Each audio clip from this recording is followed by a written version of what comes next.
Mä olen Pia Rautakorpi ja tehnyt asiakasarvon ja kilpailuedun kehittämistä 30 vuotta, aina pörssiyrityksistä startuppeihin ja kaikkea siltä väliltä.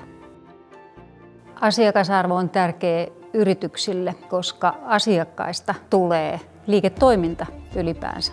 Kassavirta, kasvu, jopa kannattavuus tulee nimenomaan niistä asiakassuhteista.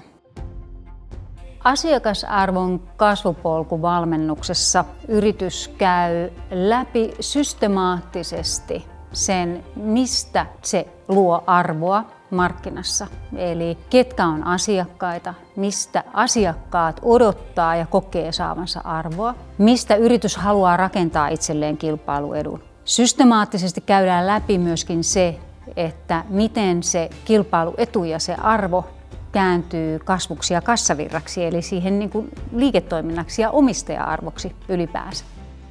Eli mistä luodaan arvoa, miten se kääntyy arvoksi, miten me mitataan sitä, miten me voidaan hyödyntää dataa. Ja sitten ennen kaikkea se hirveän tärkeä asia, että miten me luodaan yritykseen sellainen kulttuuri, joka rakentaa sitä toistettavaa kilpailuetua, eli sitä arvoa markkinassa. Yritys saa eväitä siihen, että miten se ottaa siihen kehittämiseen mukaan omat asiakkaat sieltä markkinasta, oman henkilökunnan ja kaikki muut sidosryhmät. Eli tämä on semmoinen kokonaisvaltainen kattaus siihen, että mitä se asiakasarvo on. Aina sieltä asiakkaan näkökulmasta sinne yrityksen omistajien näkökulmaan. Tähän valmennukseen kannattaa lähteä mukaan tosissaan.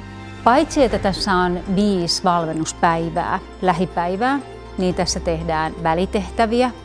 Eli oikeasti pohditaan sen oman yrityksen kannalta jokaista aihealuetta ja rakennetaan sitä asiakasarvon kasvupolkua. Sen lisäksi yritykset sparraa toinen toisiaan, osanottajat sparraa toinen toisiaan.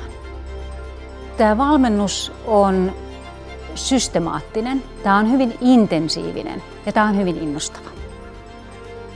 Mutta siis summaten yhteen, eli jos haluaa oppia ymmärtämään asiakkaan odottamaa arvoa ja sitä, miten se käännetään omistaja-arvoksi, niin tämä valmennus on sopiva juuri sellaisille yrityksille.